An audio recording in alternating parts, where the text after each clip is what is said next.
sino ang kasama mo? Ang aking pinakamagandang prinsesa, si Marisa. Hello po, Kuya Win. Ay, Marisa. Ikaw ba ay bunso o panganay? Panganay po.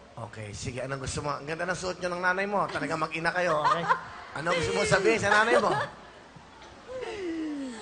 Ano ma, salamat sa lahat. Kahit single mom ka, na kaya mong buhayin kaming dalawa ni Prince. May nanay na kami, may tatay pa kami. Parang hindi na kami nawalan ng tatay. Sorry din kasi maaga ako naging nanay.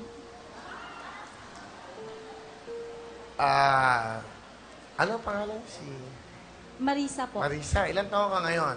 18 po. Mag-18 po siya ng July. Bali, nagka-baby ka ng ilang taon ka. 17 po. Pero ilang taon na yung anak mo?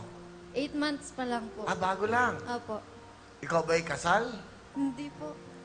Asan yung lalaki? Tatay ng anak mo? Tatrabaho po.